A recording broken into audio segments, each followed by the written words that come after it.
The Monster Hunter games are mostly known for being video games about battling cool dragons and using their skin and bones to make big swords, taking place in masterfully crafted and highly immersive worlds. But a less known aspect of the series is that it has also released a ton of books, from art collections to lore encyclopedias. Of all the books released by the Monster Hunter series, the most tantalizing ones are The Principles of Creativity. These two books were released to coincide with the 10th and 15th anniversaries of the series respectively, and are basically collections of interviews with the developers. As you can imagine, these two booklets are real treasure troves full of behind-the-scenes info on just about anything in the series' history, from monster designs to plot elements to production difficulties. Like most Monhun books, these never left Japan, and I have been translating bits of them in my free time for fun. After asking you all if you are interested, I have decided to present these interviews in video form for you to listen to and enjoy. The interview I have for you today comes from Principles of Creativity 2. This book is special in that it was the first time the Monster Hunter team officially revealed and acknowledged the forbidden monsters, Fatalis, Alatreon, and Miralis. Prior to the interviews in this book, they had generally pretended that those monsters outright did not exist. As part of this grand reveal, Kaname Fujioka and Yuya Tokuda sat down with an interviewer to discuss how Fatalis was designed, what inspirations and ideas were used in its creation, and how they feel about the Black Dragon 15 years later. Please do note that this interview took place before Fatalis was added to Iceborne. With that out of the way, here it is. Enjoy. Please tell us about how you created the initial concept for the original Black Dragon, Fatalis. For the original Monster Hunter, we decided to create two big plot elements. The first was Lao Shan Lung. We wanted to let players experience the thrill of fighting back a truly enormous enemy. And the other was Fatalis. Here, we aimed to create a hard-to-unlock encounter reserved only for the most dedicated hunters, where wearing the rewarded equipment would serve as a status symbol among players. Those are two very strong pillars. Unfortunately, production of the story elements ended up being quite tough, so both of these ideas were left sitting around with no follow-up for a long time. When Lao Shan Lung finally entered the testing and iteration phase, we had not even begun designing Fatalis. This was an important aspect of the game to us, so we did get quite worried at one point, until my boss at the time managed to write a quick proposal document regarding the monster. After that, we were relieved and figured we could leave that part to him, but then he was too busy to do it either. The first draft was mostly a list of keywords and basic concepts, so it really was not going to be enough for a full design process. So, in the end, I had to compile these scattered ideas into a usable framework in quite a hurry.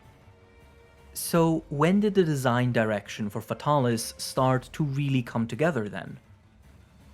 Much of the basic design behind it was decided early on. For every other monster, the goal was to make them appear like feasible living creatures backed up by a degree of ecology. I wanted an encounter with a monster to feel like seeing a lion. That is why we put such an emphasis on naturalistic designs.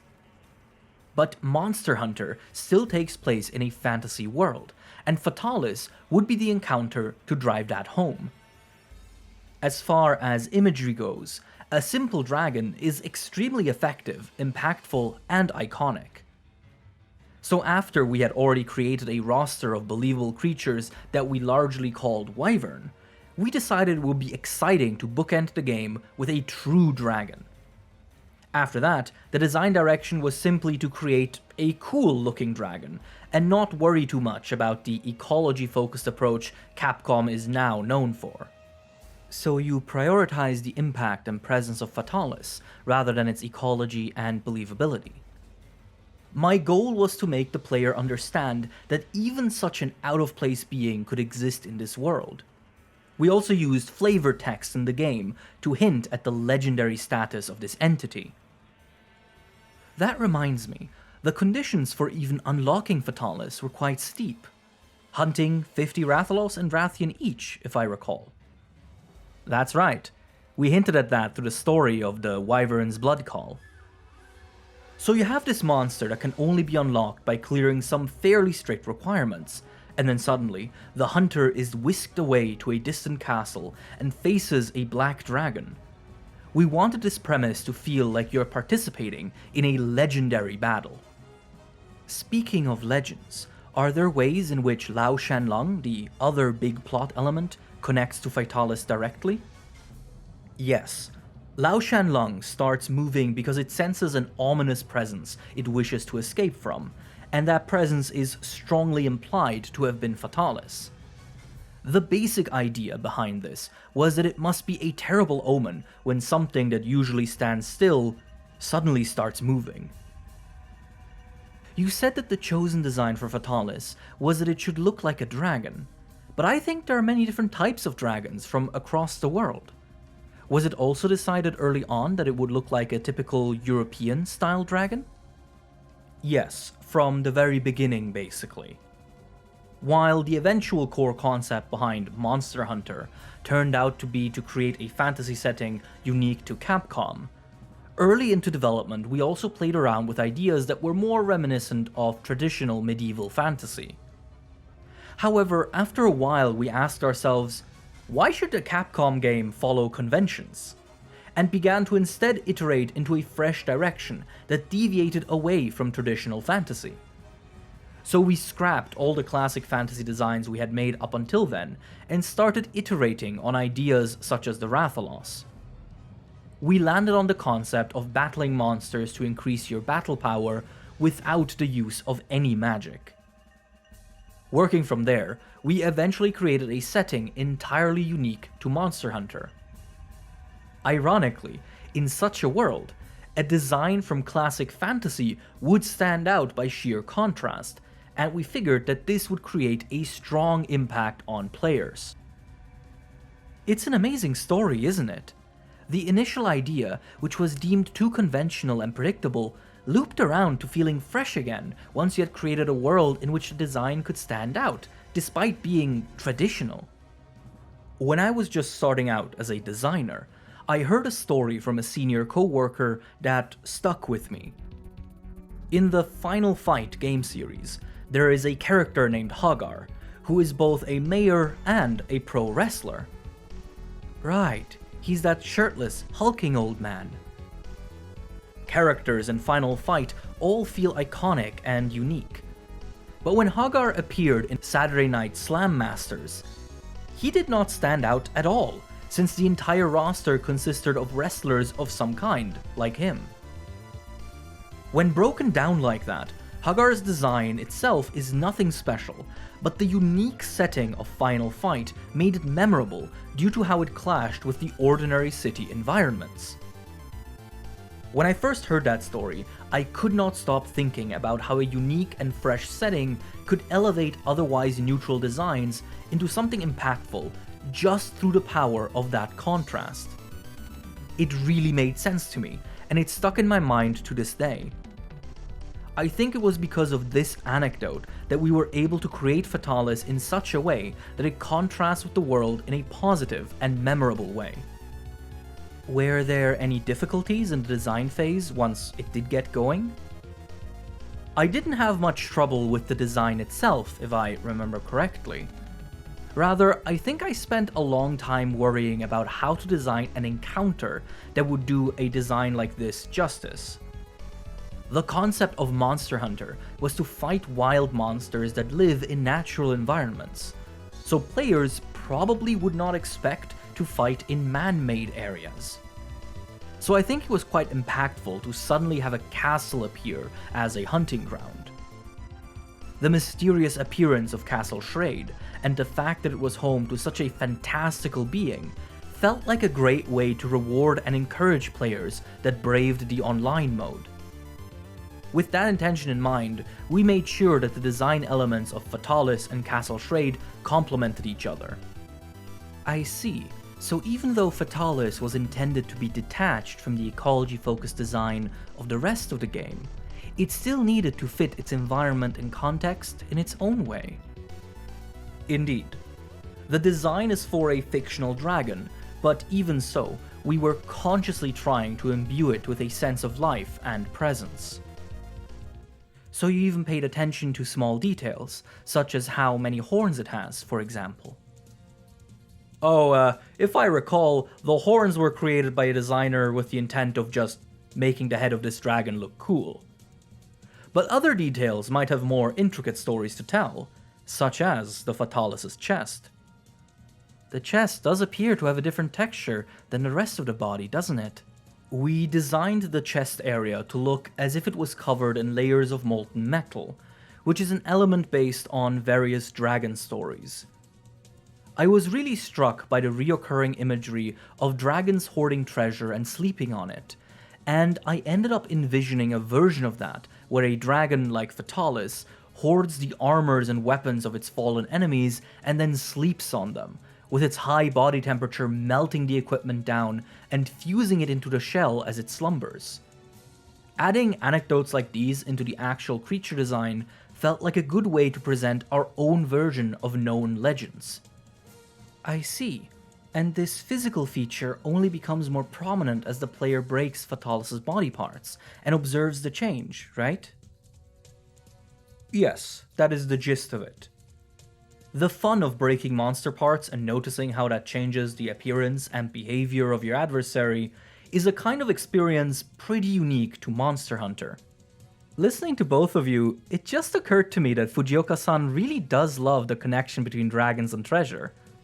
Whenever we are designing a powerful dragon monster that is intended to make a big impact and we ask for his input, he eventually says something like, "Hear me out, what if the dragon was hoarding a treasure of some kind?" That is actually what happened with Kulftarath, for example. Now that you mention it, Gogmazios also has a hoard of objects on its back, doesn't it? Ah, that's right. I wanted to incorporate elements like that to give players a sense of the various environments that the monsters traverse, and how that connects to their ecology. So this discussion really does seem to show up during nearly every production cycle. I think you might have a bit of a habit. It seems so. You are the kind of guy who thinks about stuff like this, after all. I actually get this a lot when talking to our designers. I'll bombard them with my ideas and justifications for a monster's design and ecology, and they just go, "Oh, I see." Considering how much players appreciate the thoughtfulness of the designs, it is definitely worth paying attention to such things. I suppose I have a strong desire to add a sense of life to these creatures. Sure, if you asked me whether such a sense of life is crucial to a mysterious being like Fatalis, my answer would probably be no. And yet, we chose to create a design that implied the dragon sleeping on a horde of its fallen enemies, the heat of its presence melting their equipment down and repurposing it as the dragon's armor. I think that kind of idea is cool because it creates an air of history and grandeur. It also implies how incredibly hot its body is, which really fits considering the destructive flame breath. Yes. But at this point, we are talking about vague impressions and ideas that are often not written down, and so don't always reach every member of the development staff for every game. I remember that I had to call the team into a meeting and explain the unwritten intricacies of Fatalis as they were getting ready to add it to Monster Hunter 4, and once again, the reaction I got was, "Oh, I see." Would you say this happens often? For one example, we decided to create a new CG model for Fatalis to celebrate its reveal on the 15th anniversary. In the process of upgrading the old model, we had some discussions like, what is the point of this design element? We also, of course, ended up discussing the chest area again. So even when we wanted to mostly leave the modeling to the CG design team, we still had to communicate our thoughts on Fatalis to them. In a way, a big part of my work over the last 15 years has been running around the office and telling people about the Black Dragon. I suppose this is just another consequence of not having any organized documentation of this monster until now. That's what it comes down to, yeah. At the recent Hunting Music Festival 2019, Masato Koda, music composer for the original Monster Hunter, said that the original intent behind Fatalis' battle theme was for it to be a more imposing version of the theme that plays when hunting Rathalos. Do you remember why this choice was made? As I recall, it was about their place in the game's progression. At the time, we considered Rathalos to be the ultimate challenge of the offline mode. When crafting the ultimate challenge for the online mode with Fatalis, we wanted it to feel connected to its offline equivalent, so we baked in related elements between the two monsters, such as the music. Another way in which we highlighted the duality between the two monsters is that we based Fatalis' armor design off of Rathalos' armor. So as you can see, Rathalos and Fatalis are inherently connected. Interesting. Fatalis' armor was called the Dragon series, so that is very fitting. In addition to needing Fatalis materials to craft, it also required numerous rare items like Rathalos plates, so it was very difficult to acquire. Oh yeah, Rathalos plates were unbelievably valuable back then. At the time, rare materials often had very low drop rates, as low as 1%. Furthermore, since Monster Hunter is an action game, rolling that dice just once took a long time. In other online games, loot drops fairly regularly, and rare rewards are bound to appear eventually. But because of the quest structure of Monster Hunter, spinning those slots even a single time can take up to 50 minutes, and combined with the low drop rates, it can make certain materials near legendary. Playing our games for the same amount of time as other loot-oriented online games produces vastly different experiences, as well as a different kind of fatigue. Honestly, that scarcity was also quite fun at times. And when you could finally make or upgrade a weapon, like a new lance, they usually were very powerful and very cool. I think the Black Dragon Spear specifically was especially popular. Yeah, every time I played online, I saw people using it. Even players who don't normally use lances were carrying the Black Dragon Spear. That doesn't mean the number of lance users increased, though. My main weapon is usually the Greatsword, but even I ended up carrying a Fatalis lance. It was just that good. At the 15th anniversary exhibition, a replica of a Fatalis Evil Eye was shown off as part of the display. Could you tell me more about that? Because of how the exhibition was organized, we decided to have a single central piece for the Fatalis corner. So I said, let's make the evil eyeball of the Black Dragon, the Fatalis Evil Eye. However, actually making that happen ended up being quite challenging. For example, I had to go digging through our internal notes to actually put together a base design for it. In the game, I think it was implied that the eyes are made of crystals. But I suppose you did not keep internal documentation on specifically the eyes, right? Yup. And we couldn't make it out of actual crystals, of course. I remember when we got the first mock-up, and it looked too normal, and it immediately got me remembering some of the thoughts I had in the past about Fatalis' eyes. I was mostly directing the production of the item from memory, insisting on getting the crystal-like appearance just right, and constantly discussing details. It was hectic, but also a very fun way to go through old memories. Back then, breaking the head of a monster usually rewarded horns, so Fatalis instead dropping its eyes was quite surprising. All the Fatalis materials are kind of like that. We really did not want to get bogged down with logic or anatomy in this specific instance, so we just wrote whatever sounded exciting at the time. Usually we absolutely do not attach moral qualities like good or evil to our monsters, but when it came to Fatalis, we were comfortable with outright saying, yeah, this guy is evil. Castle Shrade, where players traditionally faced Fatalis, had an interesting gimmick.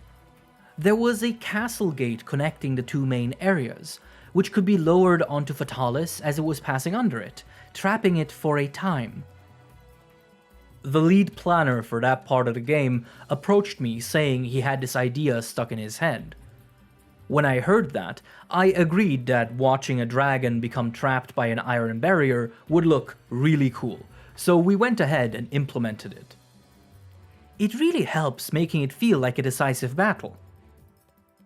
In game design, it is often a good idea to start with imagery and situations you would personally enjoy seeing.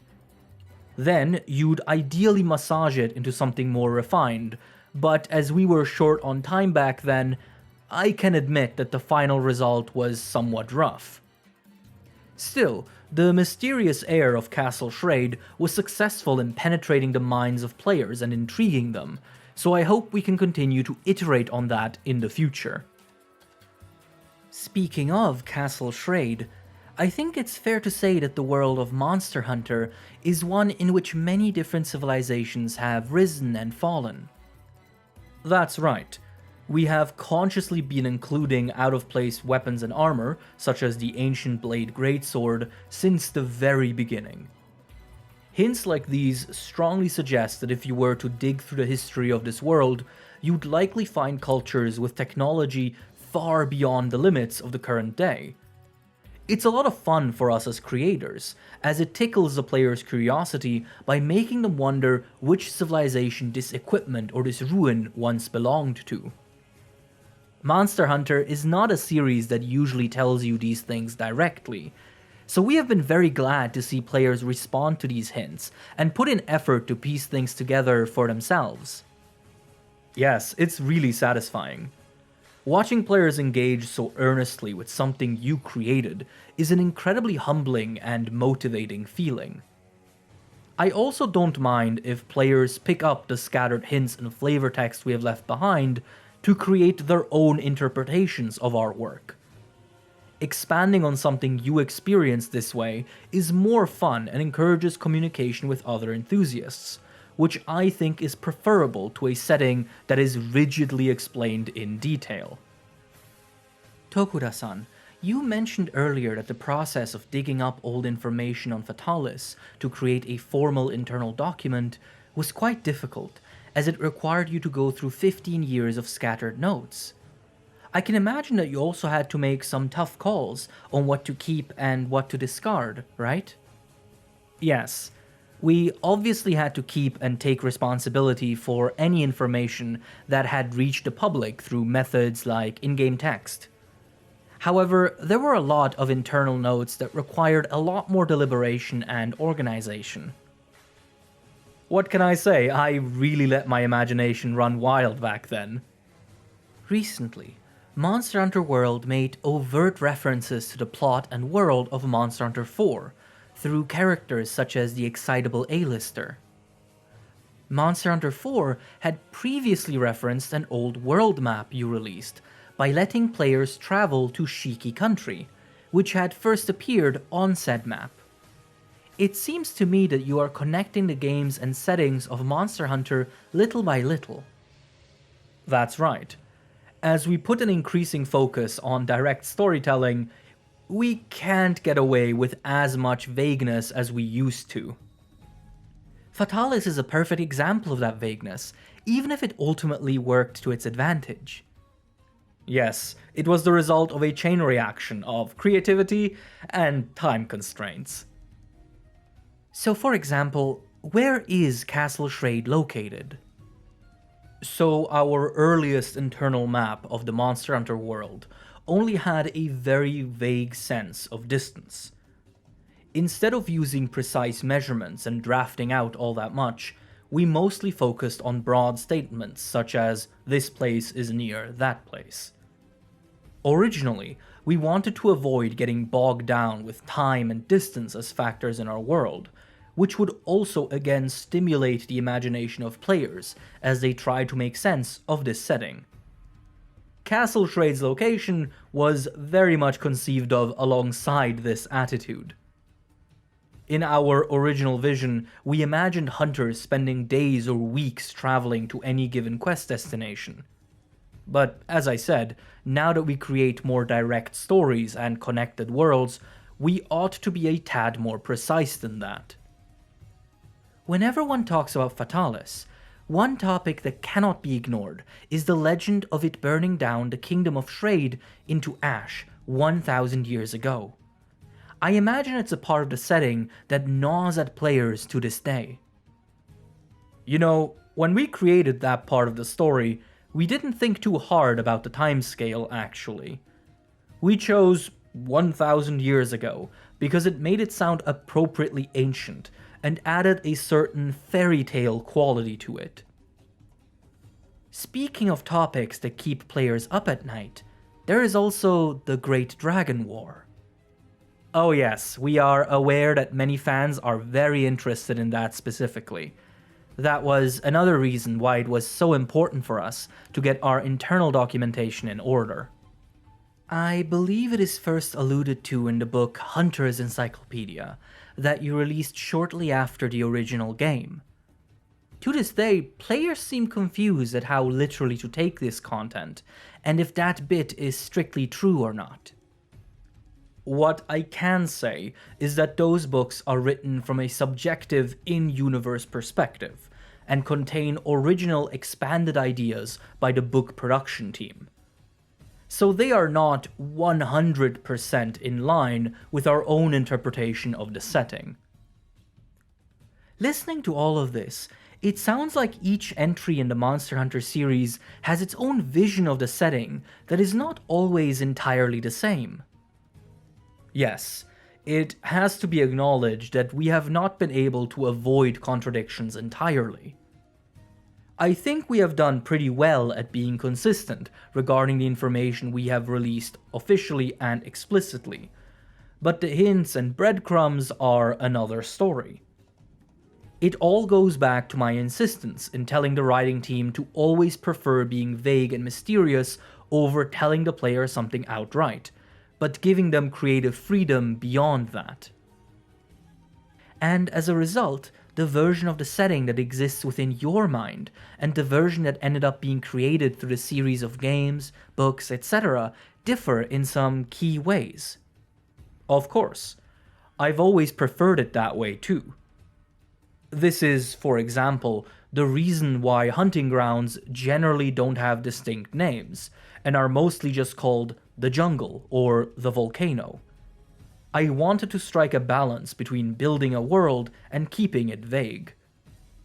But starting with the 15th anniversary, I think it is time to gradually lift the veil and become increasingly more specific with how we build this setting for our players. Revealing Fatalis and releasing this book is the first step to that, in a way. On one hand, it is definitely satisfying slowly seeing certain things be officially confirmed, but on the other hand, I do think a large part of the community enjoys having to piece the setting together from hints and form their own interpretations. So that balance you want to strike might be tough to navigate. The general atmosphere of a mysterious world that refuses to be fully grasped is something very precious to me. So yes, I would like to preserve that even as we get more explicit. Fatalis is a calamity that appears one day, destroys everything, and then vanishes without a trace. I believe that this is the essence of what Fatalis is, and I strive to keep that intact as we move forward. And so it continues to be a legendary being.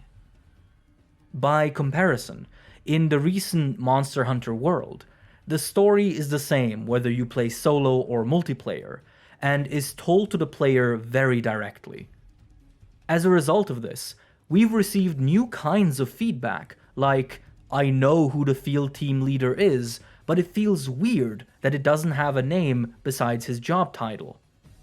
This kind of response was especially common from regions outside of Japan that enjoy RPGs from around the world, with a consistent focus being that places and people in Monster Hunter generally do not have proper names.